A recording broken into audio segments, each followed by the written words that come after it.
Hi everyone, and very warm welcome to this morning's session. It gives me pleasure to be here, although Dr. Barla put me on the spot, but I must admit that I do enjoy the spotlight, but I don't want to take the limelight today. So I hope all of you are geared up for the session this morning. It's going to be an interesting one, and it's from a very impressive young man. But before that, I'd like to wish all this, Dr. Sojan Lal, the principal of MBTS, ITS Engineering College, Kerala, and all the students, we welcome you to our session this morning. And before we go further, I'd like to take the opportunity of introducing the speaker of today. He is an impressive young man known as Ganesh Sridhar. Ganesh Sridhar is pursuing his bachelor's degree in mechanical engineering from MBITS Engineering College, Kerala. By dint of hard work, his team, 4bots, has won the first prize in Smart India Hackathon Hardware edition of 2019. Ganesh and his team have been working on the development of unmanned ground vehicles and related robotic systems for the past 3 years, right from his second semester. He has worked on several projects related to automation, electric vehicles, teleoperated vehicles, assisted parking, and UGV design. 3 of them being national level competitions and also leading 2 teams out of them. He started his career in robotics after learning to code from a book on Python programming language that his director, Dr. Sojan Lal, who is also present with us here, had gifted him for his passion for robotics. He believes in the power of self-improvement and self-learning. Above all, during the lockdown period, he did 21 MOOCs from various universities from India and abroad, including various IITs, University of Michigan, Caltech, MIT, UC Davis, UPenn, etc., to name a few. He is an advocate of interdisciplinary collaborations and learning, and is particularly passionate about bringing together students from different branches and stages of education, from second-year students to graduates.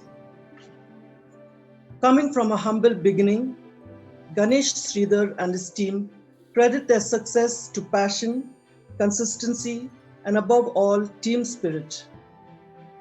After his teammates, who were his seniors, graduated following the campus culture, he selected for his team some of the talented juniors whom he knew to be passionate. This includes students from electrical, mechanical, electronics, and even civil engineering background. His team believes that continuing the legacy of people before them is the driving force of their endeavors. I take pleasure in asking Mr. Ganesh Sridhar to take the stage, please. Let's all pay full attention to Mr. Ganesh and enjoy this session. Over to you, Mr. Ganesh. Good morning, everybody. First of all, thank you, Lauren, ma'am, for this, this introduction and such. So I'm just really excited to be here. Most of my team members are here too, so they will be accompanying me in the Q&A session and all.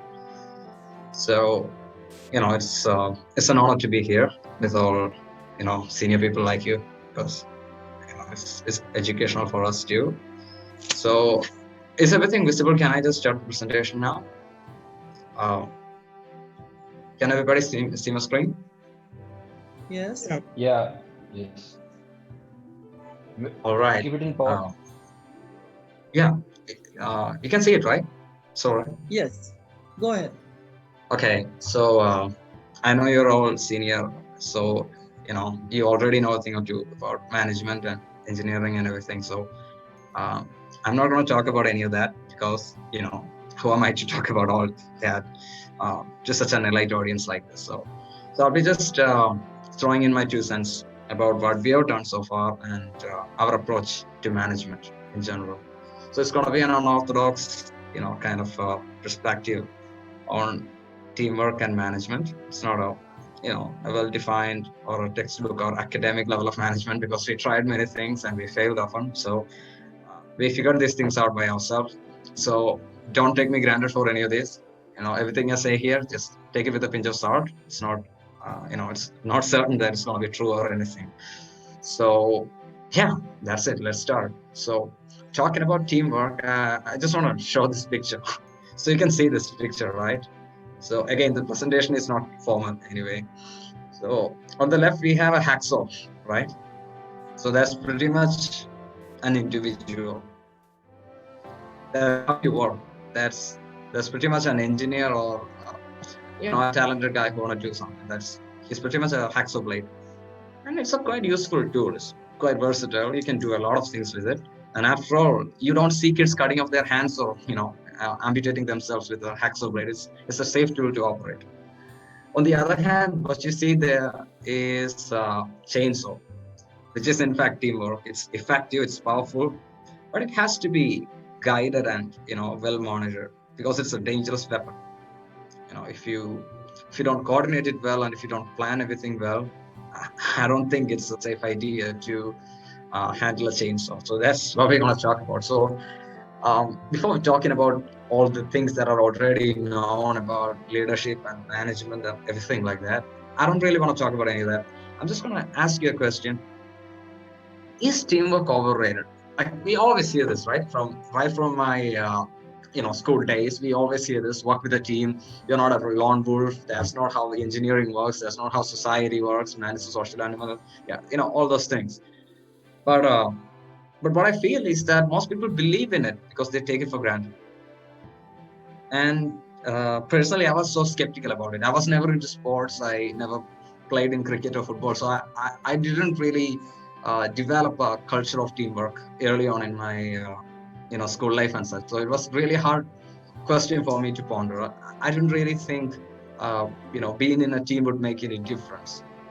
I always used to think that it is always the individual's pursuit of success and happiness that matters, and friendship and everything is on one side. But when it comes to work and productivity, it's all about the individual and his talent. That's what I used to think. And I know that's not the case with most people. Most people are wise enough to realize that from a younger age, but I came to this realization quite late. I would say too late. And that's until I came across my wonderful team, a good set of really talented people, and I'm extremely proud to have them here. You can check the participants view. I have my older teammates, Eldos Viji, Ebin, and a lot of people like that. And I have my younger teammates too, Basil, Saju, Margaret, and people. I have a lot of my teammates over here on this call.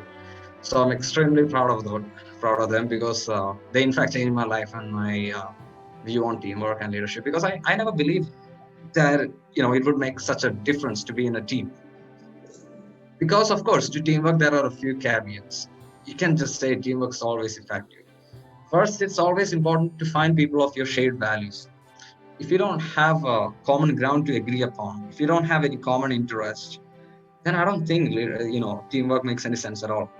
Unless you find like-minded people or people with a similar vision, it doesn't make sense. So that's perfectly reasonable. Most people don't find these, good teammates are really hard to find. And that's one of the reasons why people don't, form teams so quick, and why people take a lot of time to get into teamwork and such. So that's the first caveat to teamwork, which we will discuss in a moment. And the second obvious thing is that if you really want to get something done, you better do it alone if it's a small task. Because if you just want to, repair a bicycle, if you hire 5 people for that, then fixing the brake will be someone else's responsibility. So that's a big problem. So that's another, popular notion against, teamwork in general. So I don't want to list all these things and later prove that leadership is in fact effective. That's going to sound oxymoronic, I know that, but that's the uh, that's the only point of this discussion, which I would like to elaborate on later in this presentation. So that's about proper understanding and communication within the team, empathizing, and why teammates should necessarily be your friends. I'm going to be talking about that. So before we start, it's always nice to start with a story, right? So I'm not much of a public speaker myself, so I thought it would be a good idea if I just start with a story instead, and if I get a painting for that. So we've already heard the story of the Tower of Babel, right, in the Bible, the Old Testament. To be exact, in the book of Genesis 11, we hear about this. So some people wanted to challenge God. They wanted to make a tower that would go to heaven, and God didn't really like this idea of people challenging Him and being arrogant and self-righteous. So they really wanted to make a tower. They wanted it to be so tall that they could see God Himself. They wanted to do that. So according to mythology, everyone on earth used to speak the same language. So they were one unified team. They didn't really have English, Hindi, French, Hindi, Kannada, Malayalam, Telugu, and a lot of languages like this. That's according to the mythology, of course. But they used to believe that we already had one language. And what went wrong is that God didn't really like this idea. So He cursed that many people, all the workers working on this project. This is an engineering project. It's a massive engineering undertaking. If you see it that way, at least we're all engineers, so we can barely see it that way. So it's a massive engineering undertaking, and God did just one simple thing. He just switched the language. So everyone was talking a different language from now on. And what happened? The tower was never complete. The construction went, it went bonkers. And there's actually a joke we say here around in Kerala. I don't know if I could do it justice by translating, but I will just try. So, Pushkaran is actually a common name you see in Kerala. Pushkaran, that's a common name. So there's there's one story about a Malayali engineer and a construction worker named Pushkaran, and both these guys went to some other state, and this engineer was calling Pushkaro. So it happens all the time. I know it's a lame joke and I'm not really doing justice. It's kind of embarrassing, but I'm still gonna say that. So this guy was calling this name Pushkaro, but little did he know that Pushkaro means please push me in Hindi. He didn't even know that. So that was like a language barrier. So this the legend has it someone else pushed him over and this guy died. So yeah, it happens all the time. I don't know how many of you got the joke because I suck at translating stuff. Yeah, but Lauren ma'am got it, I guess. So something similar happened in the case of this Tower of Babylon. Tower of Babel. People of Babylon started speaking different languages, and everything went bonkers. No one really knew what the other team member was doing. So that's exactly the point, the precise school of thought I want to build this whole session upon. That one thing, that no matter how talented you are, no matter how good people you have in your team, if you don't really communicate well, and if you don't have a solid understanding and empathy for your team members, and if you don't really have that synergy, then whatever you do, it's not going to work. It's simple as that. So again, before starting, if teamwork is overrated or not, well, it depends. Suppose you're a scientist, a physicist. You want to understand how the universe works. You want to make a unified theory, or you want to come up with relativity or work on Riemannian surfaces, whatever.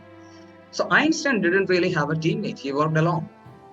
He wrote everything down. He wrote his equations down. He formulated his famous equivalency square equation and everything, relativity and everything. So, and he got a Nobel for photoelectric effect. But every single thing he published, he didn't have a research assistant or anything of that kind. He was a lone wolf. He was that kind of a guy, and it often happens in science.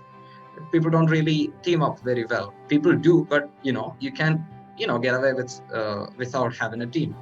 But on the other hand, if you look at a Boeing 747, I'm an aviation enthusiast. So if you look at an airplane, that's a piece of engineering, that's a piece of management, that's a manufactured product. That's something you make in a factory. So if you think about it, you can make the whole idea behind how universe works presentable by working alone. But if you really want to do something that's a product or that benefits the general public, you really have to collaborate. I don't know how many people Boeing employs, but I know that's in thousands apparently. And even something as simple as a soda can, if you think about it, uh, to get this Coca-Cola bottle to your hand, you can write the laws of the universe and everything uh, while sitting in a dusty old cozy room in the corner of the street and working alone. But if you want to give somebody a soda can, and if you want to manufacture that from scratch, then you're going to have trouble. You're going to need a team, that's for sure. So that's where collaboration comes in.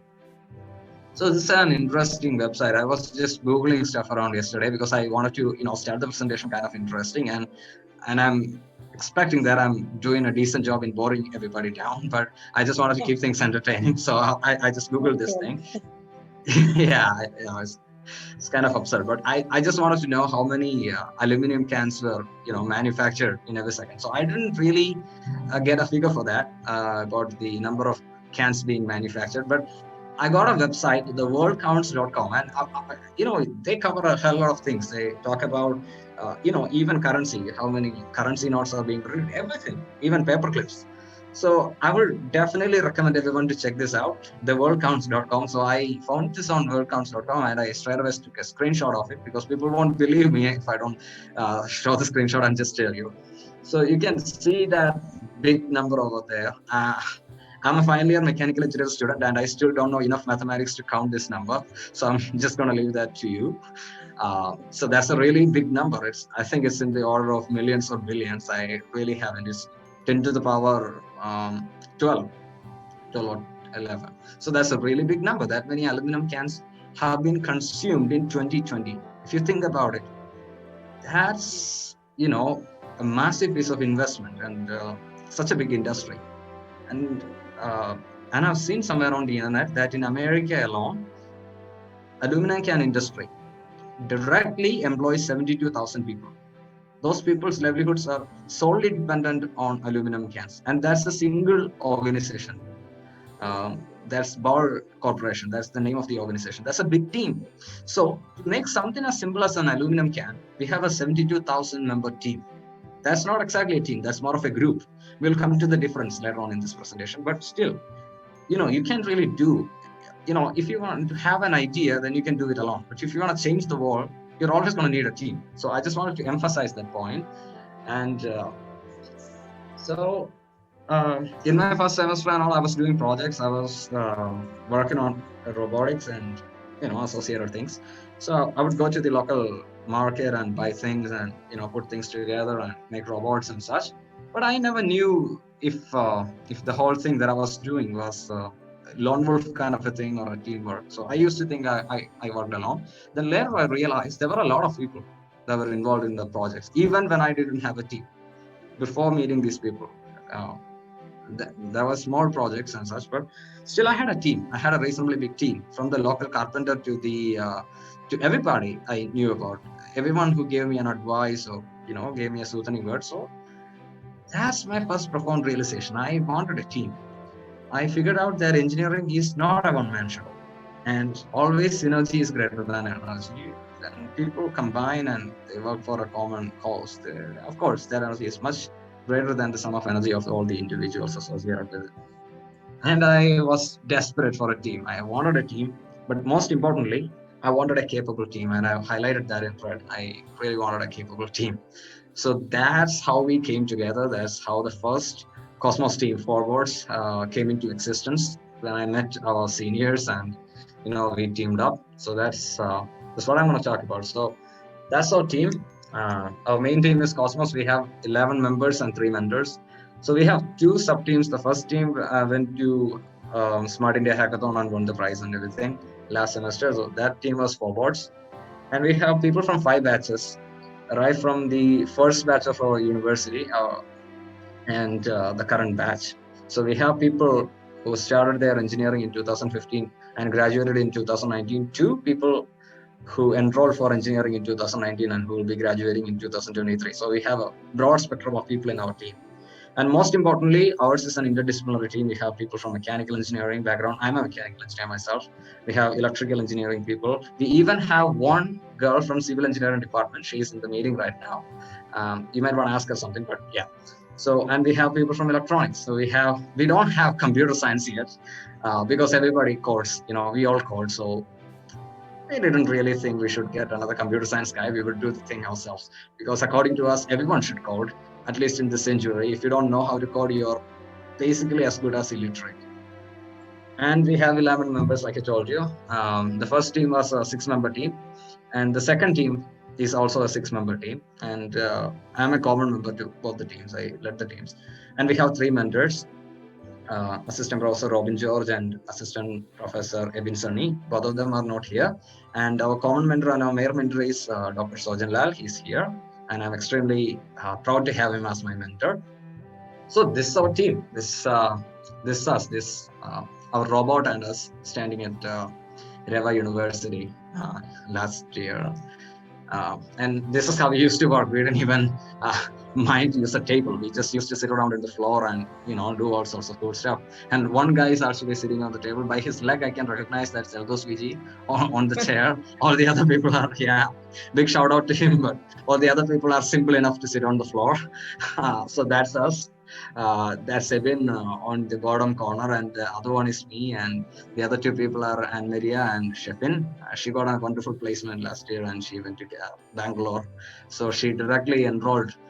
We came to Bangalore for this competition and she directly went to join her company right after that, the event. So this was our robot, and yesterday Barasa told me that, the presentation is not going to be about robotics or anything, and it's going to be a leadership talk. So I'm just not going to talk about robotics in general, but, I just love showing this stuff around. So this is the robot that we made. And actually, it's not made by 6 people. I will have to emphasize that.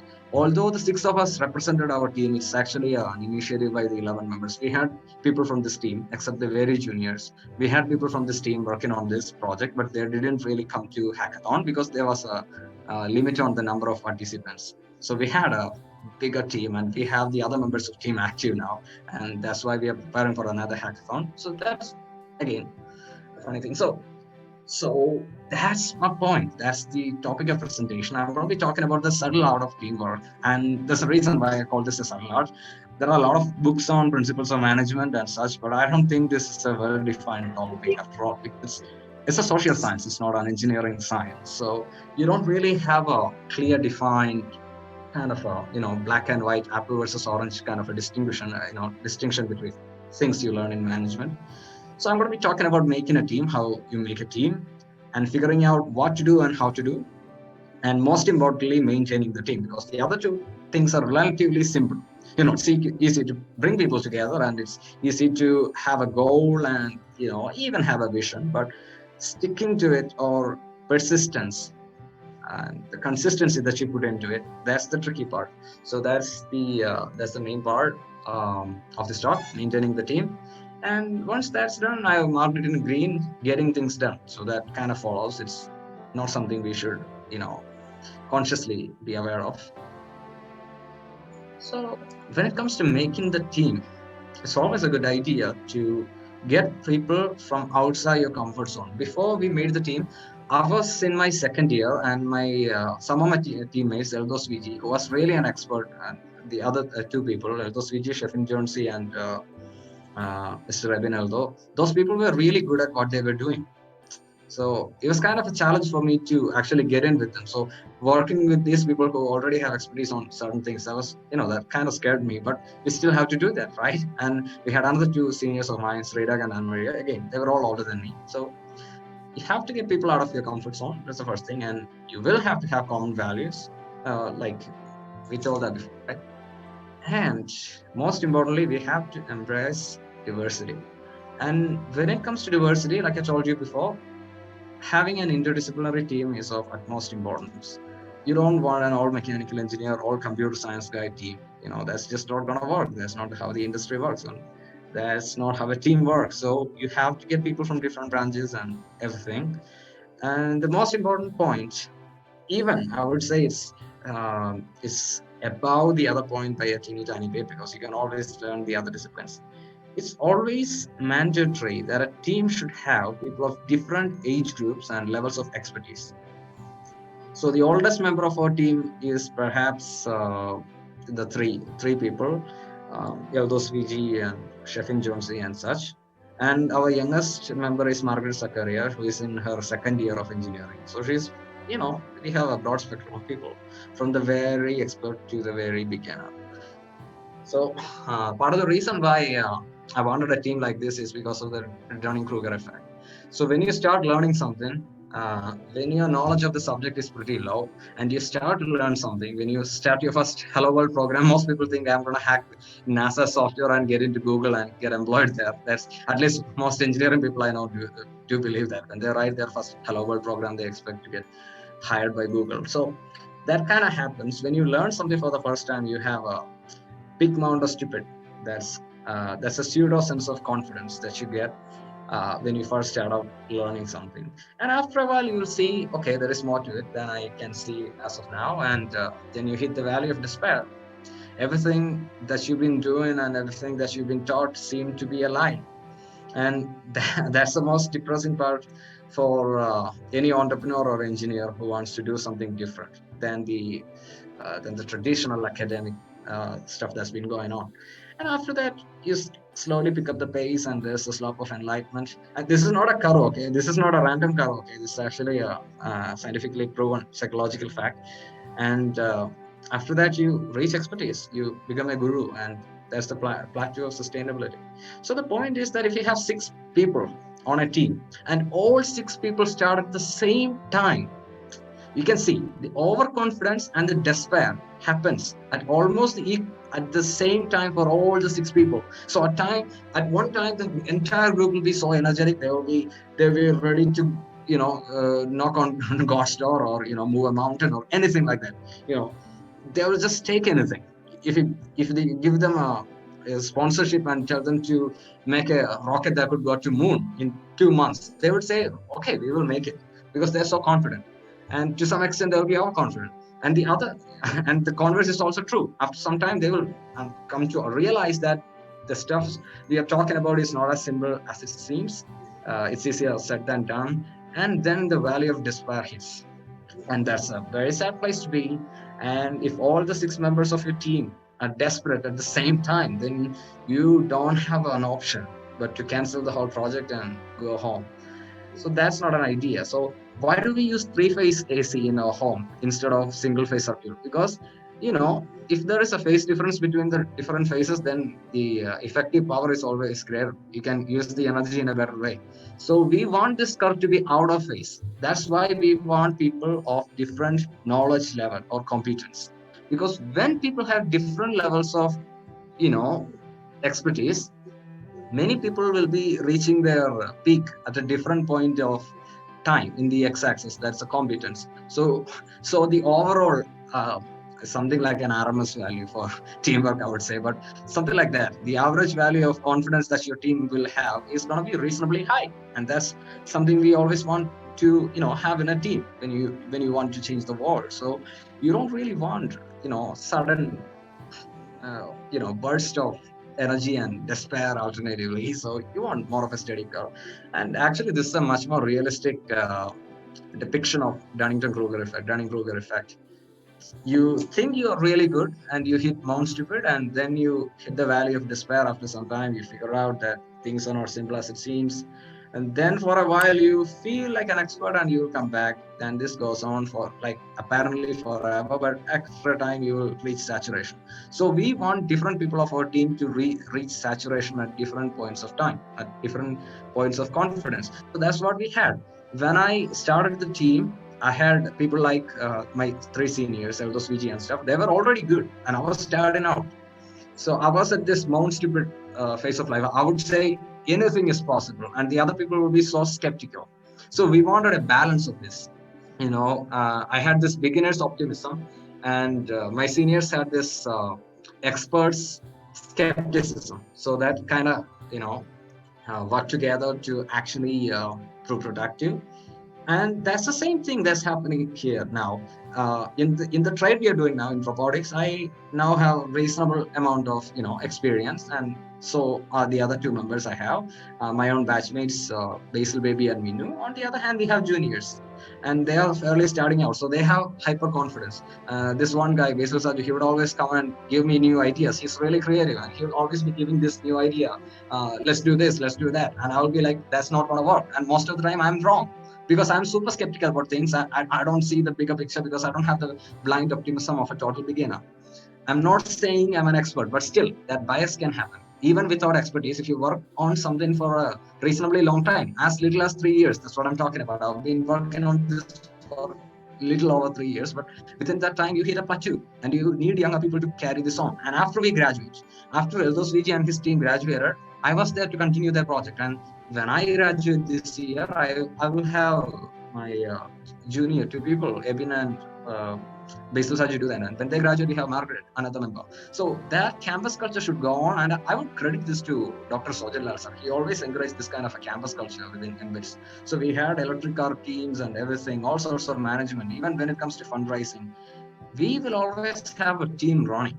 And we will always, we never had a project that some seniors did and then left abandoned. We never had a team like that. We always continued on the pre-existing models, and we improved the whole thing. It's a lot of iterations, and we are reasonably having that campus culture. So then comes the what and how part of team management. How do you manage finance, and how do you get people involved in it? How do you get a sponsorship and everything? And to all of that, again, this is not an expert opinion or anything. It's just my 2 cents. It's just what I feel is right for people who are starting out like us. So you have to be vulnerable. That's the first thing. If you're comfortable in your field, and the reason why we succeeded, because when we started out, we saw all these people who got shortlisted for this hackathon event, and everyone was from NITs, IITs, people doing their masters, and IIT and from IIT Bombay, and most of us have a reasonably lower rank in entrance exams and all.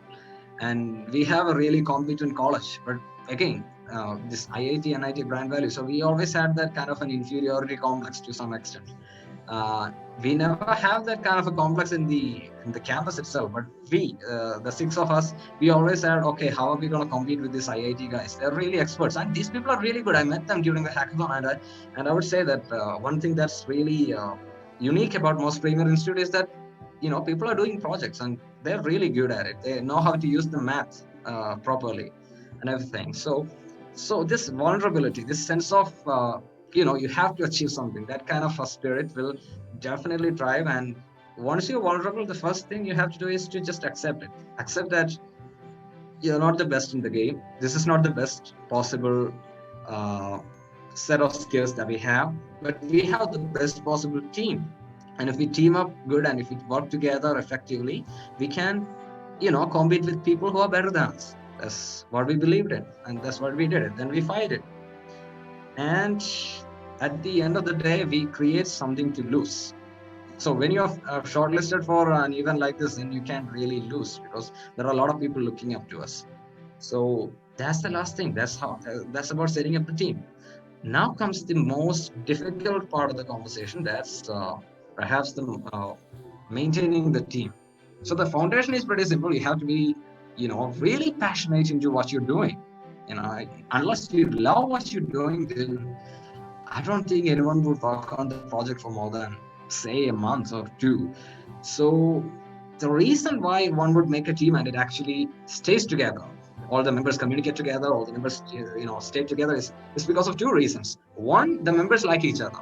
And that's the first thing we have. We don't really talk formal among ourselves. We are, we are more like friends, even if it's juniors, seniors, and from different branches or anything. We don't really have that kind of a bias or a kind of a taboo. Like you don't have to, interact with your seniors or juniors.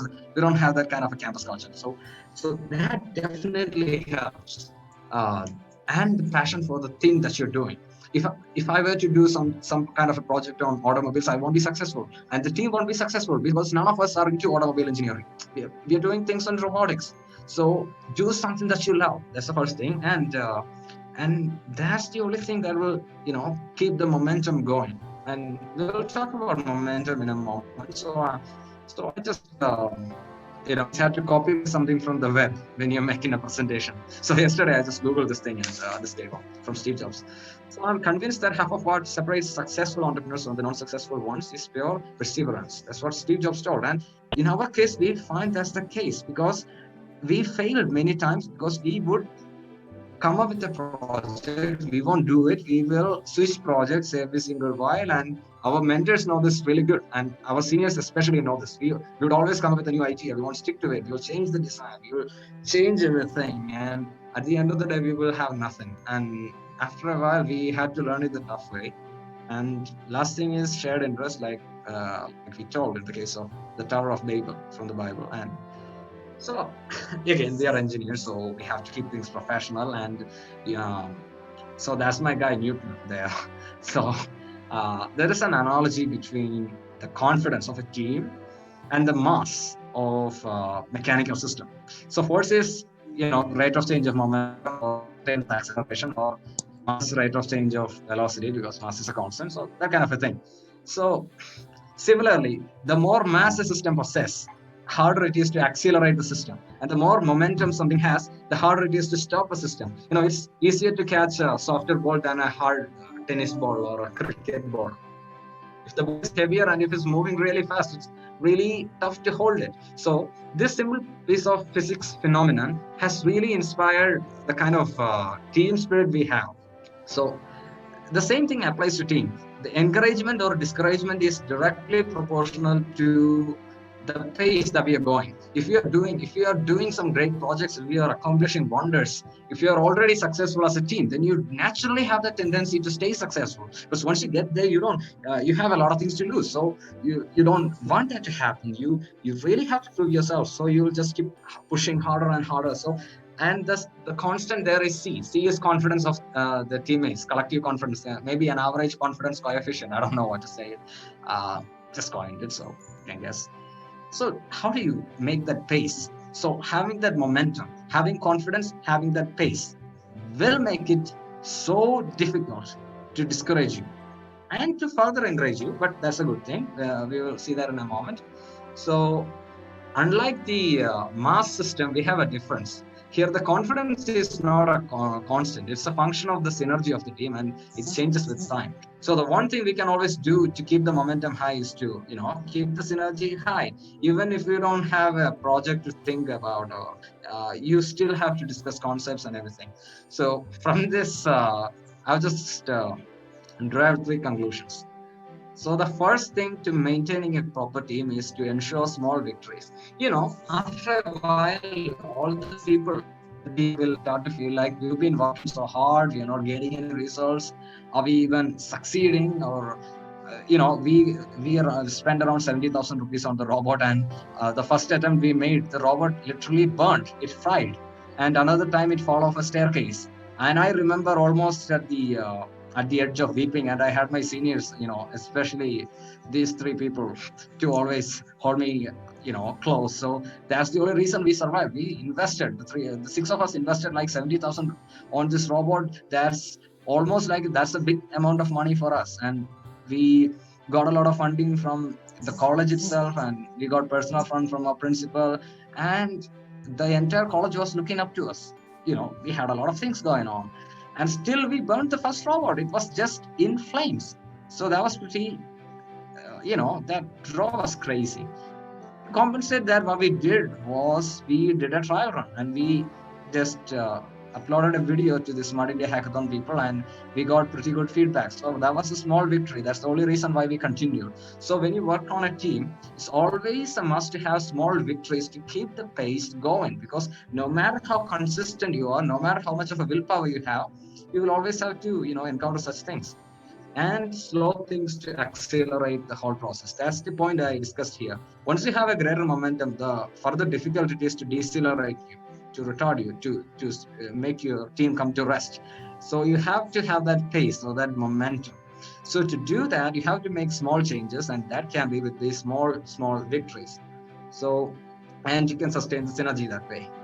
So you have to make sure that you're, getting small things done. And the key concept behind any successful team is obviously leadership. And we don't really have a leader. Nominally, I'm the team leader, but we don't actually have such a concept, because that's a 19th century customs. And having, for a small team like a 6-member or 11-member team, if one person is in command, if it's one person's drive to do things and the other people are just discussing ideas, then that's not going to work. So we have a concept like decentralized leadership. Everyone is a leader. So, and I have a pretty standard definition for leadership. So leader is that lunatic, that crazy person who would laugh at the same joke and enjoy the same song for years.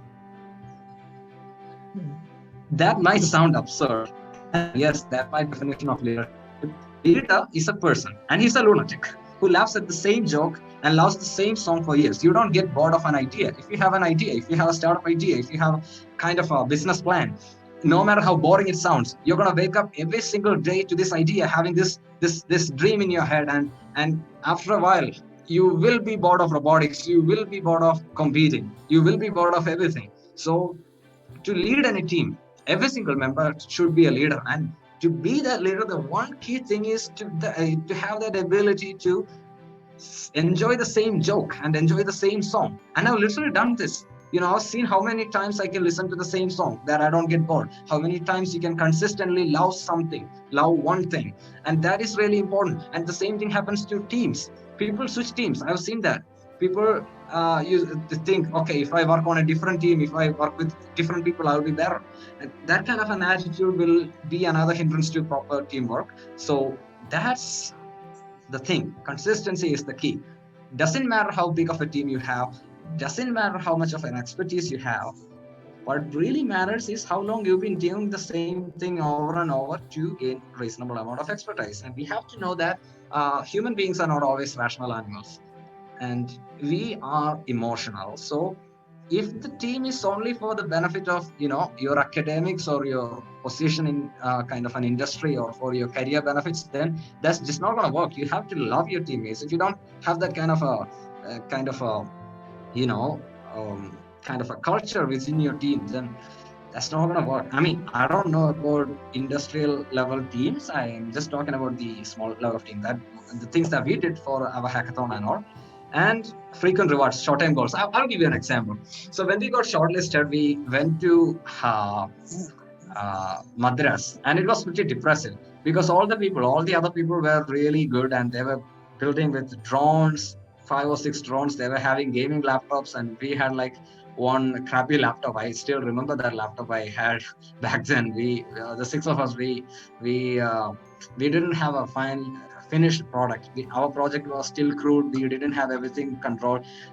Transistors blew up once in a while. We had relay failures all the time. So that happened. And then this one thing happened. One of my teammates got depressed. He's an excellent technocrat. I don't love to call his name out because he's going to kill me after this. But he got really depressed. And what happened is that there was one girl from IIT Kharagpur that this guy, he kind of liked that girl. So he wanted to impress her, my senior. I'm not going to tell his name because he's going to kill me. But to impress this girl, he really wanted to win. And this works every single time. So, winning that competition meant getting a prize, getting recognition, making a good career for every one of us. For this guy, there was an extra benefit, and he worked extra hard. When we slept 3 hours a day for 5 days for that hackathon, this guy slept 2 hours a day because he was extra motivated. I'm not saying that's the right kind of a motivation, but still, I'm just emphasizing that it works. And you should have more than one reason to win as a team. You will have individual responsibility. I would actually suggest a movie. I don't know how many of you watched, but there's a movie, A Beautiful Mind, about a mathematician, John Nash. And there he explains why the old theory of economics, I think Adam Smith's theory, why he didn't really like that idea, and why this competition within a team is never a good option and such. I would highly recommend it. It just stumbled across my mind. I don't remember the exact details. So, and finally have some intellectual property to lose. And when you have something to lose, you'll always have a drive to win. And these are three bonus rules that we concluded from our case study. That's our robot, this project. So the first one is to provide private space for everyone. Although you work on a team, everybody is different. All the 11 members we have, they're all different people. We have different interests. Although we share a common value or a common vision or a passion, we still have different interests. We have different passions and everything. So give everybody their private space and don't brainstorm ideas. Uh, this is kind of counterintuitive. Usually, if you want to generate ideas, you sit around and people will suggest all the ideas. But what we, again, don't quote me on this. This worked for us, might not work for another organization, but it kind of worked for us. We wouldn't really brainstorm ideas. We would give people a day or two to come up with ideas. So they will be writing things down. They will be brainstorming, with themselves. So they will write all these things down and they will come up with their best ideas. And then we will brainstorm. So brainstorming part shouldn't come first. So that's something we found out the hard way. And last, never overlook soft-spoken team members' ideas. And yesterday, Dr. Barlasar actually shared me a video, a study by Google. And they found out one of the traits of successful teams is that every single member is active in a conversation. When people talk, they all talk. So that is kind of an indicative of how successful a team can get. And it's often the case that a few people won't be talking much, but they will be really working hard. So the other people should show the leadership skill to value his ideas, the soft-spoken member of the team. So that's all about the stuff we did. And thank you. That's with the presentation. And I think we can start the Q&A, right? And my teammates will be joining me for that. I have them all here. Hello, am I still audible?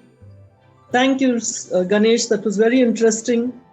You made it sound like a recipe to me with all the different ingredients that go to make a team. And I like what you said about, giving each one their private space, and about the brainstorming session. That's a very good idea, because sometimes when we get together, there's a conflict of ideas and it may not be taken the right way. So this quiet way of each one sorting out their own thoughts and putting it together and bring it to the table is a better way in approaching things. That's a very good idea, I thought, because when we sit together, we keep making a noise and don't really listen or hear. So that was one thing I really picked up. Yes.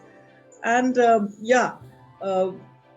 I also believe that any silly idea, something comes out of it. So like you said, the soft-spoken people, they have their own ideas and sometimes they may be overlooked because they're not heard. But then it's as good as a silly idea being given and not taken notice of. Even from that silly idea, something emanates. So that's something you should consider. So thank you so much for that interesting talk. And I'd like your expert, over all you experts, Dr. Sojan Lal, to please come and give us his part of this training. Thank you so much, Ganesh. Dr. Sojan Lal, please. Yeah, good morning. And really glad and really proud that Ganesh and team has done like this.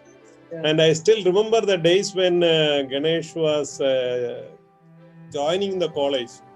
I think he came alone for joining to the college, and before that he had a discussion with our admission cell. So all of a sudden admission cell people came to me, sir, one student want to join, but he is not willing to join unless some clarification he needs from us. And we are unable to give the clarification. Sir, can you please attend his requirement?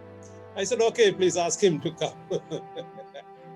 Then he came to my office and he asked me, sir, can you spare me 10 minutes of your valuable time? I just wanted to decide whether I should join for engineering or not. So that 10 minutes was over. By that time, he said that, sir, I decided that I wanted to join for engineering, but I need your extra another 10 minutes of time to decide which branch I should take, because I'm more confused. So I just extended another 10 minutes. Of course, I'm not that serious of every minute and all, but that's the way he put it. So after 10 minutes, he said that, sir, now I decided to join for mechanical engineering. What should I do? Now I said, you go back to the same room. They will admit you. So that's how we started the conversation. And also, as you mentioned that in the second semester itself, even the first semester, the first day itself have been identified that he's really a promising man, and the way in which he was interacting and all. And again, as you know, the first year, particularly BTech student, they'll be little shy to come to principal's office and all. But he was not like that and all. He used to approach and I used to ask continuation of the previous question, what he was asking and all. So then I found that even though he was from mechanical, he is having a passion of some coding and all. So I gifted a book that he was mentioned initially, that Python book, which was, I'm also an co-author in that book. So later I understood that that has been used by him for the coding purpose and all. And again, whenever the things are happening, we used to encourage them. And again, of course, it's God's grace and of course their valuable time they put it. And of course, I also joined with them when they went to the Bangalore also. I was staying in the same hostel as boys hostel adjacent to their room along with that. So I really enjoy the days of staying with them. And again, all over the time, every time he keeps on improving. And 2 weeks back, whenever we had a small talk, I thought that instead of talking the people like Barlasar or even seniors, we put students like him, 5 students we put as speakers. And there was one keynote speaker from externally. And that is where we started. I think Barlasar recognized that that is how we have been doing also. So this is one of the choice, and really proud that Ganesh and the team, all of them are there. Even I've seen that second year, Margaret, and other people, all of them are here today. So maybe you can ask the questions and they will answer to your question. Over to you, Lauren. Thank you. I think that's a very little outline of my interaction with the team. They say don't judge a book by the cover, but I'm judging you by a countenance. And I could make out that you're a very friendly, approachable leader. And that's what's made the beautiful team. And you brought out the best in Ganesh Sridhar. And really happy to meet with that young man and know so much about what he does. So, although Yes, it was all people about don't teamwork, even believe me when we say that we can just go to principal's office if you have an idea. You know, all students in MBIS, if they have an idea, they just directly go to his office. And people from other colleges, they are like, okay, your principal lets you in and without a counselor and everything. And it's kind of funny, but yeah, we kind of have that campus culture. Aren't you lucky? Aren't you lucky to have a principal like that? Hello. Yes, ma'am. You're still audible. Hello. Your video is off. Oh, okay. Fix it. Okay. Yeah. So, may I request our senior officers of the ITC group to counter question Dr. Sojan Lal and Ganesh, if you have something of interest to do. Badla? Dr. Badla? Yeah. It's very interesting talk by an youngster, and thank you, Ganesh. You've come across like a management expert, not only as an engineering expert. At that age, maybe you are 22 or 21, something like that. So at this age, proving to be a team lead and winning laurels at the national level is something extraordinary. And competing with IIT guys, I would really think that normally people of your kind would think of joining IIMs, but I would request you not to join IIMs. Do not write CAT examination or MAT examination. Please pursue your passion, which is into robotics. All of you, all the team members under the leadership of Dr. Sojan Lal will be a great achievers. If you go to management, which you know already seemingly, you will become a general practitioner. It's like an IIT gold medalist becoming an IAS officer and getting into the hands of MLAs and MPs. The life will be different. I would appeal that people like Ganesh and his team members must continue their passion. It could be robotics, it could be mechanical, civil or electrical, or even Telugu literature or English literature. Pursue your passion. That is the root cause for success. And your presentation has been so great. At this age, you've really made a wonderful presentation. It's very scientifically designed. Your communication is very good, and your body language, everything seems to be extraordinary, and making us to think that you are really a product for national level competitions. You've talked about management beyond the books, really. What they do not teach at Harvard University or at IIMs, you have discussed today, because the management is not what is there in the books. Management is what happens in the shop floor, what happens in the ground with the lives of people. You have brought that out, and your team members, cooperating team members, and your ideas about Push Karo, your idea about synergy, the making a teamwork, sub teams, and motivating them, and your ideas about the peaks and value, low hills and valleys, confidence versus competence, people who sag out at different timings, how to make a team and all. It's really a wonderful thing. And your formulas, you presented the ideas into your algebraic formulas, and they're really very good. And what I mean, you go on talking, there's a lot of things which we thank Dr. Sojan Lal ji for permitting this presentation. And he himself has come. It's another grace to the occasion. You have come, sir. We are really grateful to you for bringing your team and your students and faculty. We're extremely grateful, and we look forward for greater, because what happens is that when a team of company people, like we are all, most of us are retired employees of ITC and Bhadrachalam paper boards, and we always discuss amongst ourselves. Weekly, we have these conferences, and then we discuss our own ideas. Knowledge is revolving within the same group. But then today you opened a new window where the knowledge from outside is coming, and new concepts are coming, new ideas, and never heard of thoughts are coming. So that is the addition to the knowledge that you brought to the forum today. We are grateful for that. And you've talked about decentralized leadership. It's really wonderful. Leader being a lunatic. I never found this in my entire life of spending decades in management education. A leader being a lunatic, always, and who beats the boredom. You really, the crazy ideas, how people think and bring the new ideas into the forum. It's really amazing breakthrough into the traditional mode of thinking that people like us do, and have something to lose. Such a great concept. Can you ever find this in the books? You never find this in the book. Then don't overlook the soft-spoken guys. Another concept which you never find it in the books. So you are a book by itself. You are a book by yourself.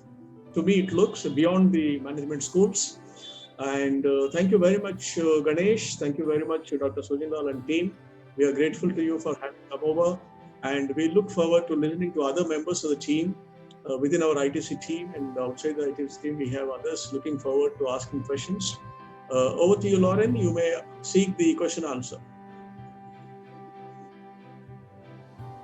Yeah. I can't see who's you take over, Barla, because I can't see who's there. Any members wanting to pose questions to the team or to Dr. Sojan Lal or to anybody in the team? And probably the technology expert, Mr. A.V. Rao Garu is here. Sir may say a few words before we throw it further open. Yeah, good morning, Ganesh. It's a great thing. Really? Great presentation, really. And it's not just 2 cents. You kept on saying that it's my 2 cents and all that. We feel it's not 2 cents. It's just millions of dollars worth of yes. This thing you are doing. It's not just 2 cents. Please be proud of it, actually. And it's also good that you started at a young age. Normally, people from the college, they do some projects and all that. But till they join a job, start working for 3-4 years and then realize they're not able to do things by themselves and they need help from others. Then they realize the importance of teamwork and other. But you have realized it very early in your career. And in fact, you're not started the career, true career yet. You're still in a student. So it's a great thing that you started. And it's actually another thing. What it says is building teams of old people. Mhm. You said mass. If the mass is great, it's difficult to move. Building teams for young people might be slightly easier, because garbage or the mass, the baggage they have will be very less for young age. Once they grow old, become 40s and 50s, they have a lot of baggage. They've got a lot of tensions at house and then all the other things. To move them, come to form a team is a difficult task. That is one thing which you will learn, of course. Once you start getting into career and all that, you will start learning that it is difficult. He has made so many ideas his own, so many concepts his own. Difficult for him to change at that age. And that is the time, if you have to lead that kind of team, you need a different kind of skill levels. So that is most important thing there is how to build trust. One thing which I found in the presentation is how do I get trust of the people who are forming a team? See, my own experience, I had done one SAP project actually. SAP project, that was my actually most challenging project. And I had 10 people from various. I have got 10 people, sorry. Yeah, I have got 10 people from various functions coming and joining the SAP project. But none of them are really reporting to me. They are still reporting their own bosses. So you see the difficulty for me to handle those guys who are not really reporting to me and making them work for a common purpose. So that is when I realized that I have to take these 10 guys to make them trust each other first, that they are doing for this project. I don't even write their appraisals. So that is and these 10 people have come along with another 60 people. The total team actually is 60 people working for the project from across the organization, across the functions, and none of them are reporting to me. None of them are reporting to me. I am alone actually. So I had to lead that. The first thing I did is I took them to a trust workshop. First thing is one trust workshop. And in fact, it was workshop was conducted by Stephen Covey's son, Sean Covey. So it happened. Luckily, it happened in Hyderabad. So I took them to that workshop, and it really changed something in their mind. That they started believing each other. They realized that why should they trust each other. So that the workshop was very good. And after that, we had a team building workshop for about 60 people with one full day program. All this, because if I had not done that, what would happen is all the baggage they carried, all those 30 years or 20 years of experience, each one had to be broken to come to this common purpose, common goal. So that is one thing which generally you will find once you go, get into life. That's very great. And Rama. And then another thing, one other concept I just wanted to tell you is every team leader is also a member of another team. Remember this. CEO is a team leader for the whole company. He is the great ultimate. Okay. But he is a member in the industry of CEOs. The industry CEOs. He has to play that role of a team member there. So playing a team member role is another skill which we'll have to. You just cannot say that I'm the leader, I can do anything I want. You have to understand that every team member, every team leader is also a member of another team. Like Prime Minister of India is a team member in the country's prime ministers, leaders. So he has to play a role there as a member. He can't say that I am the great, I am from India and all that. Nothing will work there. He has to know how to play a team member. That's very good actually. What you said is there's no leadership there. Everyone is a leader. Everyone can think and give the ideas. And even the soft-spoken guy has to be understood, and he has to be given importance. You have to understand. So that's very good, actually. It's a really good thing which you're, and you're lucky to have Dr. Sojinlal. It's a great thing, actually. It also reflects the organization, the institute's credibility, that they won the award in a national level. It's great, and all the best to your team, and I wish you all the best. And I, like Dr. Barla said, management is not in the books. Management is in day-to-day life. Management, when you walk around, you will find management principles coming to you always like this. You will excellently put everything in right perspective, and the great things to learn. Okay, great. All the best. Thank you. Thank you. Wonderful briefing.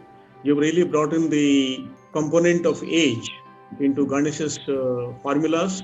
I think he will now revise his F is equal to MA, and probably he would say F is equal to MA by AG or something. He will come out with another formula next time, build the age factor into his formulas. And also a great concept that you have brought, that every team member is a member of several other groups. And when you come to a team A, you got to be a role player, that's all. You can't have any ego or any top position out there and things. You just have to play your role in that particular team.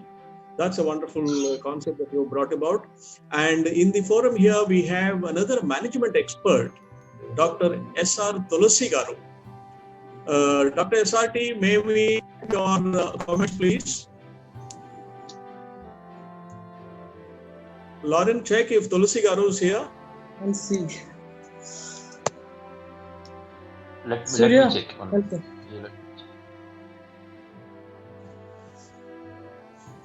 No, Tulsi Garu is not there. He left, I believe. Who else is there, Surya? Okay. But let us hear from Surya also, what is the perspective of a young man from a young man's presentation. People like us talking is different, but then let us hear from Surya. Is another young man. He's been a team member of several teams in his JK company, JK Paper Mills. Surya, can we have your observations? Yes, sir. Initially, I was a bit skeptical about this today's session. I thought attendance will be less, but I also always had a confidence on Mr. Dr. Barla's recommendation. So we went ahead and had Ganesh's session today, and I was really happy to be in this session today. Ganesh, really, you've done an excellent job. Many things many learnings I had today. A few things I really liked is having different age groups of people in one team. That really works. I do believe that. And I recommend you to read a book called 5 Dysfunctions of a Team that talks about major qualities that we need to have a team member. Team, like Gavi sir mentioned, if a person is a team leader and also a member for another team, which team he should give more priority. That book gives you more clarity on that. For example, I am a department head, but I am part of a daily meeting of head of departments. Then I should represent which team there. So which team I should be more prioritized in my mind. So that clarity you will get once you read that book. We'll love to know more about your robotics class. We'll take a separate time from you to understand more on that aspect. Very nice to know you, Ganesh. Thank you very much. There's 5 dysfunctions of a team, right? Yeah. Okay. Thanks. I'll check it out. Yeah. Thank you. Who is the author? Surya, who is the author? I don't remember, sir, the other name, but he's a very famous. He wrote the book, I believe, The Goal. I'll check that. But that book really changed my perspective of team. Okay. We'll check it out. That's a wonderful suggestion you made, and it's good to read those kind of books when you're talking about.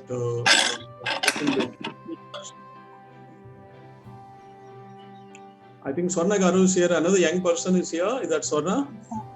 Yeah. Good morning, Andy. Good morning to all. It was We can't see you. Please, Come to the middle. Keep the phone away. Yeah. Extraordinary session today. Yeah, extraordinary. The Ganesh Garu's presentation was extraordinary. I learned a lot from his way of, his perspective of teamwork. And I have a question actually. How should the mindset of a leader be? Because he comes, many challenges come on his way, so many hurdles and so much of negativity also maybe around him. So how to overcome all that? And how should the mindset of the team leader be to overcome and so that all of them cooperate for a common purpose? How should the mind be set for a leader? I just have a small question. Thank you, ma'am, for the question. I mean, this is kind of, sir, you were about to say something, right? No, because, when failures come, we feel so depressed and we feel so disheartened and we lose hope. So how should, during tough times also, how should the team leader tackle the situation? I think this is the most tricky question. The most honest answer is I don't have an answer yet because I'm still trying to figure out an answer for that. But one thing that worked for me so far, because as a non-expert, from a layman's perspective, that's what I'm saying. Okay, don't quote me on this. Okay. So what works is that, again, that definition of leadership. Leader is the guy who is the lunatic who can laugh at the same joke for a long time. Yeah. So a lot of people will be telling you this is not going to work. And in fact, people will be telling you that it won't work. But in my case, and in most people's cases, most people feel that people won't tell you this won't work. It's the other way around. Because especially when you are in a positive environment, in a college that encourages entrepreneurship, encourages management, encourages, doing some more things other than the academics. You won't hear people telling you this won't work. But the problem is that there will be voices inside your own head telling you this won't work. So that's what I felt. Because no one ever told me that, okay, this idea is stupid. No one ever did. My friends are super supportive. I had like 40% attendance in one semester, and they used to give me all the notebooks for semester exam and everything. They were the guys supporting me, and I wouldn't do that if they weren't doing all these things. There was actually this one guy in my class. He would write every single note, and I'm a most of a textbook kind of a guy, but I will need notebooks, and I'll be I won't sometimes get time to attend all this. So people around you, like once Karanji told, actually this is the quote that's in front of our college. When I walked in for the admission, I saw this: when you really want something, the whole universe conspires to be on your side. Something like that. It's written in blue letters. Is on the opposite side of that Cherry-Ballis model. Sir, you know it, right? Principal sir. So you get it, right? The board, we have it there. So it's that way. Like, people will be encouraging. So you will have to ignore the voices inside your head and try to understand what the other people, like your well-wishers, like your teachers and mentors, are telling you. And the other thing is, you have to persist at laughing at the same joke. That kind of an analogy. In fact, I've actually done this. There was actually a movie, Rocky. Actually, it's an old movie. Most of you have seen it. Sylvester Stallone. Yeah. So in the 6th version, he is telling his son, he used to stare at this light for extended periods of time because he wanted to know how much time he can withstand something that is uncomfortable, that builds he tells it's about not about how hard you hit, it's how hard you can get hit and keep moving forward. That's how winning is done. That's what Rocky tells to his son. I think it's the 6th movie. I watched the whole series. I'm kind of a movie geek. So the same thing. I tried doing this. I had this one song by an artist which when I was in my 10th standard, this was a trending song. This is The Nights by Avicii. So when I was in my first year of engineering, I started to find this song kind of boring. I stopped loving this song. Then I thought, if this is the way I see life, like if I'm getting bored of the same song, if I'm listening to this song that I used to love very much, and if I'm getting bored of this, then I probably cannot stick with this. And it works in everything. If someone is getting married, like if someone is in love with somebody, some guy falls in love with a girl, and then after 2 months he's interested in some other girl, that's morally wrong, right? Same kind of a thing that works in relationships works also in your passions. You have to stay consistent in what you believe in and what you dream for. So when all these things happen, when all these challenges, for example, when the whole robot went to ashes. Actually, Eldos VG knows more about this than me. He's in the chat. We wired the whole thing up. We missed on wiring, and the entire board fried. So things like that happen. But the point is that voices inside my head was telling me this is not going to work. You wasted your entire semester on this, and now you have nothing. You won't even make it to Bangalore or anything. But I had this one senior guy. That's again when effective. A leader is not powerful than any of his members. That's the first thing. Even when I was leading this team, my moral leader was Eldos VG because I looked up to this guy. He's actually in there. In my mobile phone, I saved his number as Chief VG. That's for another reason. But I used to call him Chief because, there's a certain reason for that. So I have the people I respect. So he will be telling you, Eda ellam sheriyavum. That means, everything's going to be all right. So he'll be telling me that, and I'll, if I'm so depressed, I would go to principal's office, and Dr. Lal will be there, and he'll give me some advice. So principal sir, he will always be there. So that's what I did personally. I don't have the strength to face it alone. I have to accept it. So I have people around me that support me, and that's how I do it. I don't know a better answer to it. I wish I had, and I'm still trying to figure it out. Ganesh, one question. You got plenty of books behind you. You read all those books? Yeah, sir. So many books. It's great. Mostly. Yeah, good. In control theory and such. So for all these electronics, I had a passion for electronics. Then I wanted to change brand and all. That's a funny story. So I bought textbooks from that branch also. Right. That's another story. Yeah. Kind of. Just one observation. Swarna, one observation. Yeah, what you asked is about, how do you get how do the leader, get to know so many things are going in his mind, his team's mind and all that. How to get them to come to one this thing. See, that's where the trust comes. You have to create that. The leader's role is to create a common vision, passion to achieve something which is selfless thing. You cannot say that, let's work for building my house. No one will come. You say, we are going to create for the nation, people will come. We are creating for the company, people will come. We are creating for the family, whole family members will come. So the first fundamental thing is, and always keep bringing in them back to this, what this is for the common thing. And it also there is something which comes out of it, individually also something comes out of it. That's one thing.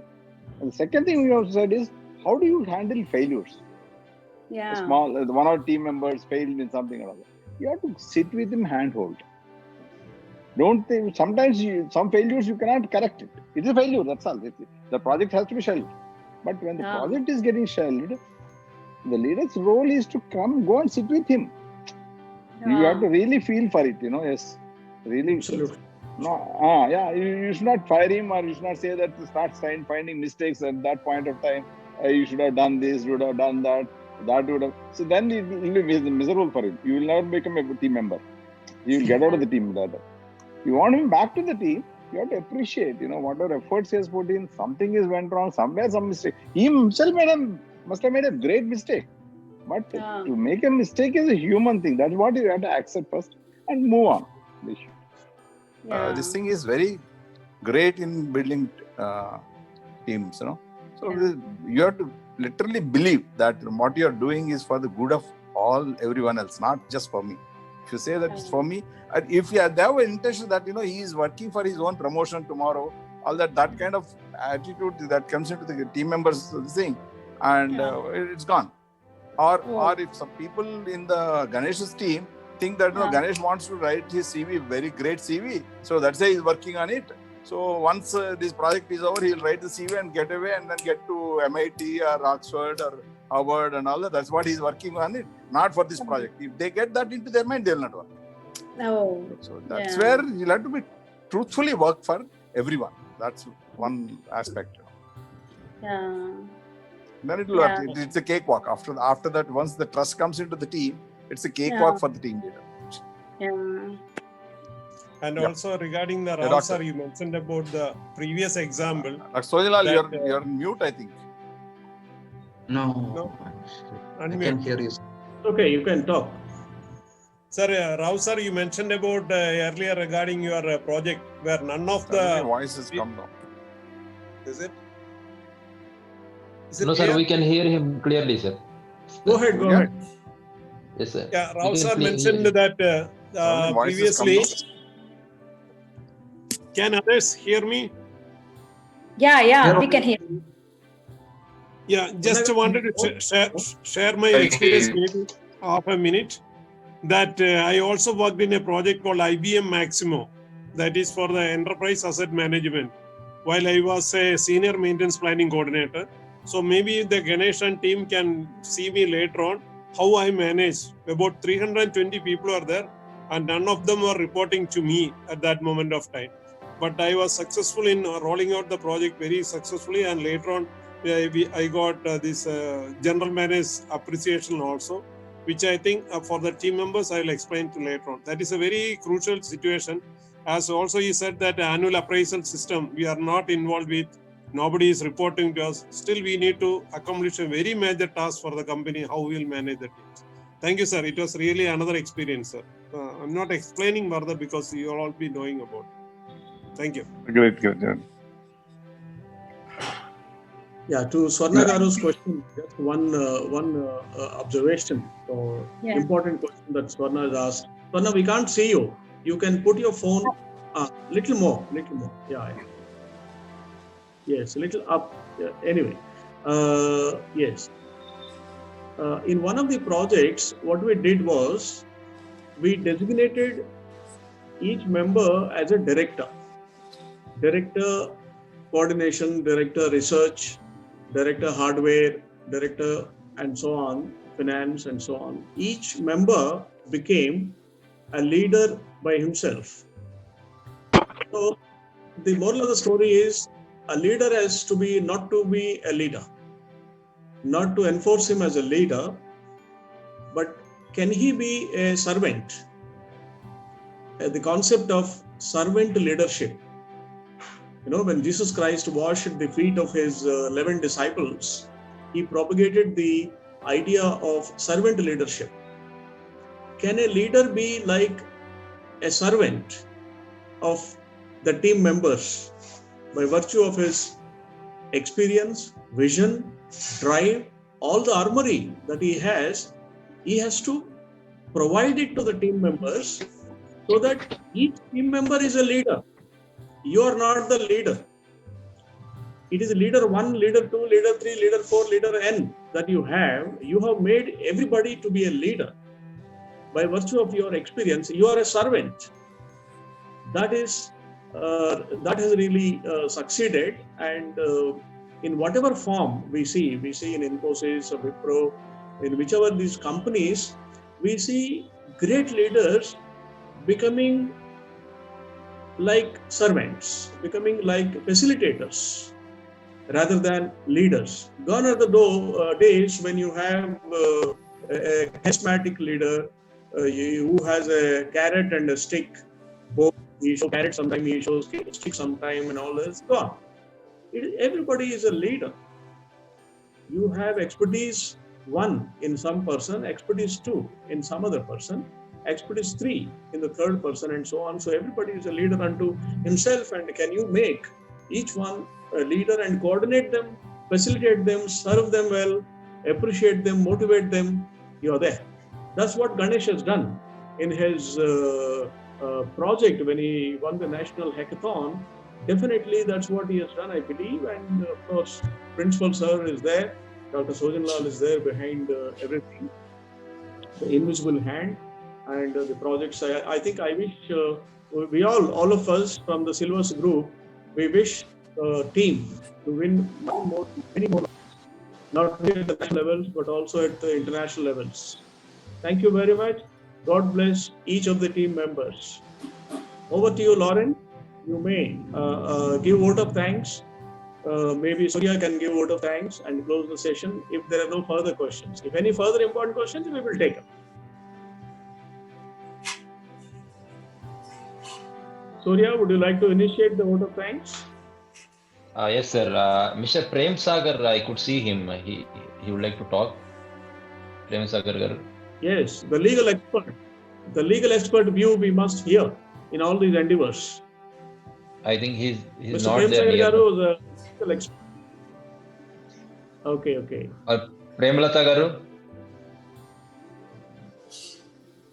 NSR madam can speak.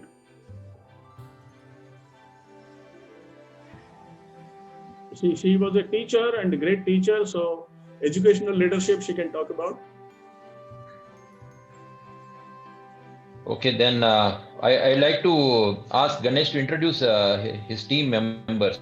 That it's not really good. Each member may come on the stage. Yeah, that's the most exciting part. I've been waiting for this. Yeah, please do that. Each one of leader. Okay, So, first of all, yeah. Okay, can I tell them to unmute their mics and switch on their cameras, because they've been hiding in the comment section, they've been messaging me privately and everything, but they're not actually coming on the camera. So Basil, Minu, Margaret, and there's Basil Saju, he unmuted, this guy with the headphone. Hello, sir. Yeah, he's my junior, 1 year junior. He's one of the most creative people I've ever met. And here is Basil Baby, my Nick bro, he's my same branch, and Kevin is on, say your name. Each one of you say your name. And we have Minu there. I think she dressed up for this event. And she's there. Yeah. I mean, these 4 people, and Basil and Minu, they're from my own batch. And Basil and Ebin, they're both from mechanical. Basil Saju is from electrical engineering department, and Minu is the different guy, girl over here. She is from civil engineering background and she's working on robotics. That's kind of funny. And so Basil and I, we are classmates. We've been together for from 7th standard. We've been learning together, same school, same, everybody at same college. And he's one of the reasons why I stayed in mechanical, because I wanted to be this guy. Ganesh, let them give 1 minute. Maybe they can introduce themselves so that they will come in. Each one of them can come and Margaret is still hiding in the comment section. I can see that. And I have just Shaju. He never came to the previous project, but he's actually in my team and is such a creative person. So this Margaret and Jis, they are currently in their 2nd year and they are doing a wonderful job. And they are still hiding in the comment section. And I think it's better if Sojanlal sir called them out, because they won't obey me, obviously. So each one of you, please introduce. Good afternoon, sir. My name is Basil Saju. I am a S5 student, triple student in MBIC.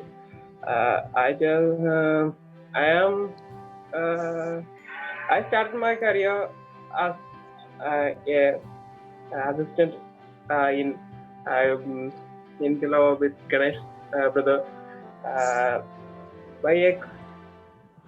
Sir, is it audible or not? Hello, sir. Hello. Sir. Yeah, you're audible. You're audible. Please carry on. Yeah.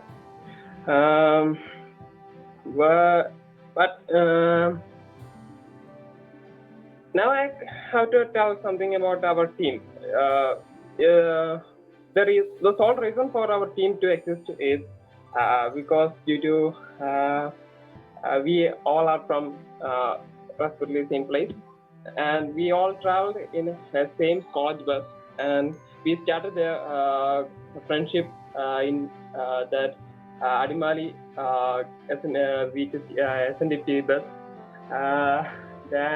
But we just we don't even know them properly before that. We just start our friendship in a bus, and we just kickstart that thing.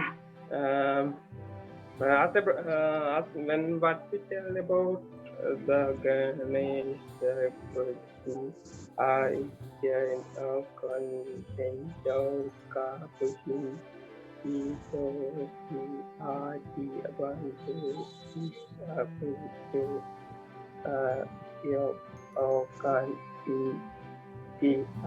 Basil, I think you should hold your mic closer. Saju, hello. Is it audible? Oh, hello? Hello? I think there is an issue of network with him. He's one of the soft spoken guys I talked about. You can go to the next one. Yeah, Go to the we have Basil baby there. Basil. Hello, myself Basil baby. As Ganesh said, we were together from our I think eighth class. From there we have been discussing about many dreams, like joining engineering, doing such a great project. Then we joined the same college. Then we actually start off thinking about robotics, then how to do it. Actually, we were zero from the time we started. We were not expertise in anything. So we started studying ourselves, keep motivating ourselves, saying that we can do it. Every time Ganesh used to say, we can do it because we are engineers. That was the main cause. I think it was pushing us. Feel great to be part of this team. That's all. Thank you. Okay, next. Who else? Over to Minnu. She is also from my classmate from 7th standard, and she took a different branch in engineering when she came to our college. Actually, we are both products of Vijayadevati School, Adimali. So yeah, again. Yeah, let me introduce myself. Minnu Shaji.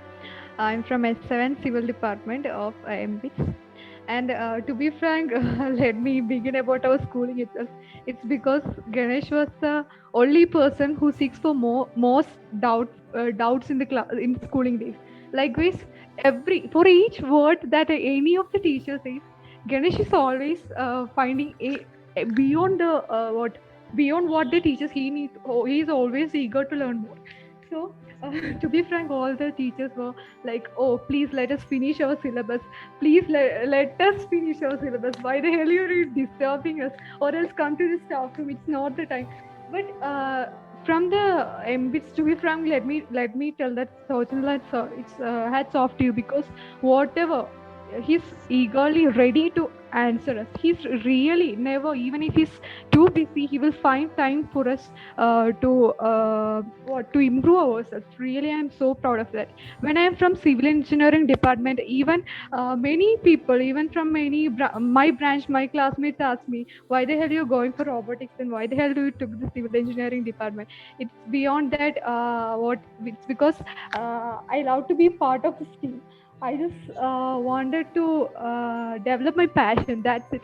That's why I find it very much happy to be with them. Really, I'm very much happy because it's such a wonderful team. We are not just a team. We are like a family, to be frank. We can share everything beyond our about the technical side, management side, beyond the project. We share everything. We are like a family. So I proudly say.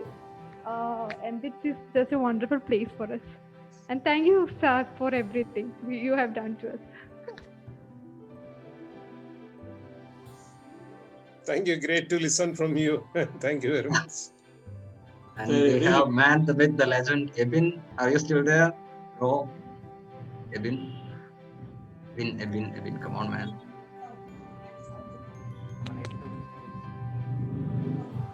I met him in the bus, and I started talking with him, and he has so many perspective because I think he's reading so many books. And when I met him, he has so many talent and so many perspective. Actually, he's a teacher. Mainly, he's a teacher for me, brother, and we share so many similar thoughts, and I have no words to say for him. And I am a aspiring mechanical engineer student, and for me, when we start our talking, actually we firstly start from black. Actually, just we talk our perspective in each science, and we talk a lot. He's he's mostly like a knowledge book. Actually, he's a book. We don't need to, and we don't need to just talking. Not really need book. Actually, to say about him, I have so many words, but it is very hard. But thank you Sojanlal sir. You have so many supported us, and each of time when we met, actually he is arranging so many people to the college, and we can talk to them, especially with Dr. Reddy sir, Dr. Ajay Reddy sir, and he's also our mentor. Like he's also like a mentor, and when we say about mentor, Ebinson is he's so much he's not here, but he's a very part in our journey. And to say about the team, actually when I met the team when I was in first year, and I worked in Cosmos, the project that we won on actor, and so many friends, and they also have so many supporters. They are supported us very much, and when we fail our project, or when we fail or something, they have so many. They share everything for us, and that's I think the main part of our group management, because of our friendship. We were friends when we met together, and because we have common thoughts and something like that, so all came together and worked for a single dream. I think our friendship is the main reason for one of the reasons for our management and to become this successful. And thank you so much to give me time for introduce myself. And thank you, sir. Thank you so much, Sojanlal sir. Thank you so much for us. Thank you, sir. And we have Margaret, our youngest member. Margaret, come on, are you still there? Hello. Myself, Margaret Zakaria. I am a S3 electronics student. So I am currently working with this team for about 1 year now, and I am very happy with this team. The team is very passionate about robotics and all, and they are working very hard. I am very glad to be here and to introduce myself. Thank you so much.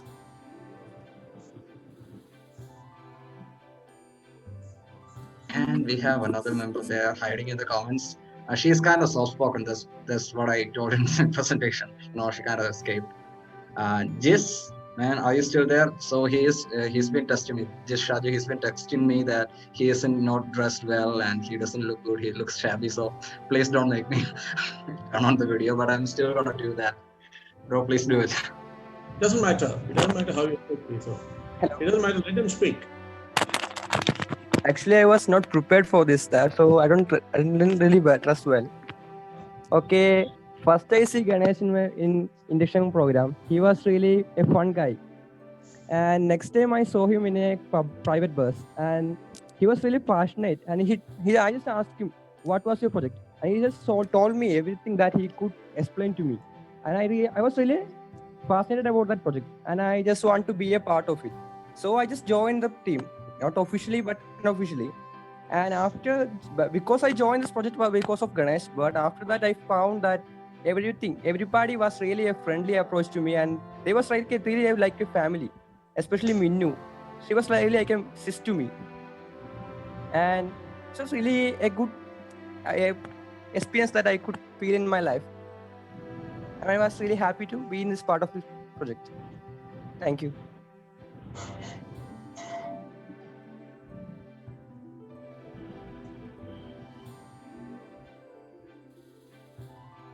Okay. Thank you. Anyone else left? Ganesh, in the team? Actually, we had our seniors, but they're currently working. So he left. Okay, Like fine. he's like my mentor, like my senior, the first, the eldermost guy of our team. He just left. Ganesh, please send me the list of your team members, because we are issuing the appreciation certificates for all your team members from Bhadrachalam Silvers Group. So therefore, I request you to mail me or message me the name, okay, the correct full name of each member, so that I can issue the certificates. Thank you, Ganesh. Wonderful show.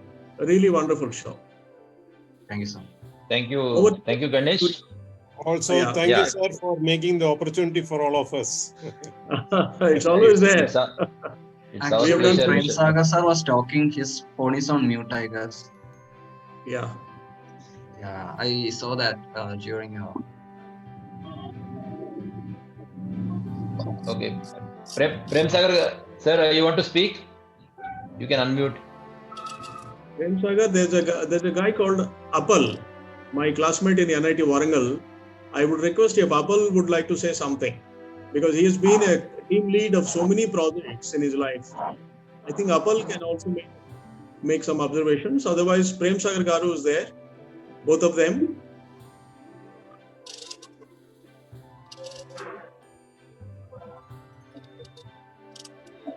Apal, are you there?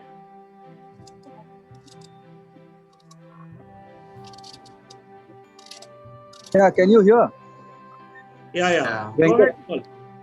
Yeah. So I found the team is very committed, and under the leadership of Ganesh, I found that has really inspired the team. So all of them, they came forward, and some notable observations I made. Like he stressed on one thing, that as soon as you get an idea, you're very enthusiastic.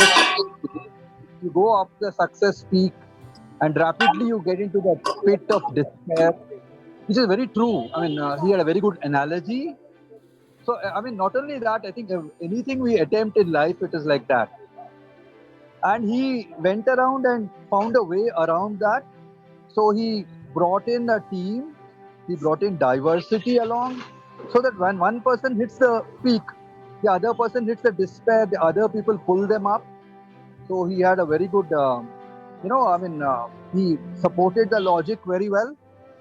And alluding to the fact which Venkat said earlier, each of you is so passionate about robotics. So this takes me back to my college days. There used to be a professor, Dr. Raj Reddy, who went to Carnegie Mellon and he founded a robotics school over there. So each of you should take this idea to Carnegie Mellon and go and do your PhD or masters from there. It's one of the leading schools in robotics, and then you will find your passion. So that's a little bit of advice from you, and very interesting and wonderful from Dr. Sojan Lal, who has pursued this and he has got the hackathon prize. Wonderful. Thanks, Venkat, once again. Wonderful, boss. And sir, also, for one more message, that the same under the Ganesh, that now they are in the final and it is going to happen virtually in this November. Please pray for the team, sir. Yeah, we pray and we wish them all the best. Thank you, all the best for your next project. God bless you. And if Lakshmi is having, Lakshmi Garu, do you have any comments? You've been a team lead of your business that you have handled so successfully. You may make some observations. Lakshmi Turaga, please. Lakshmi Unara. Prem Sagar Garu Unara. Yeah, actually, Prem Sagar sir was talking again, but again his phone was on mute. So I think it's an audio issue. Okay. I think he left. Okay. So let me. Okay, let's close. Yeah, we'll close the session by thanking first the speaker Ganesh. Thank you very much for your perspectives today. Many of them are I heard for first time. I'll be happy if you can share the presentation to us. Sure, sir. Either through, okay, that's some of them are very unique. We'll try to, as you said, we'll try to take with a pinch of salt, but many of them looks very, very, very promising as of now. I sincerely thank Dr. Barla for arranging this session, Dr. Sojanlal for all your mentorship to the kids, and Madam Lauren for taking this session forward. I sincerely thank all the participants, AV sir, Tulsi Garu, and all other participants, Swarna Garu, for making this to happen. Many thanks to your team members, Ganesh, for joining us today. Thank you all. Have a good day. All the best. Bye-bye, everybody.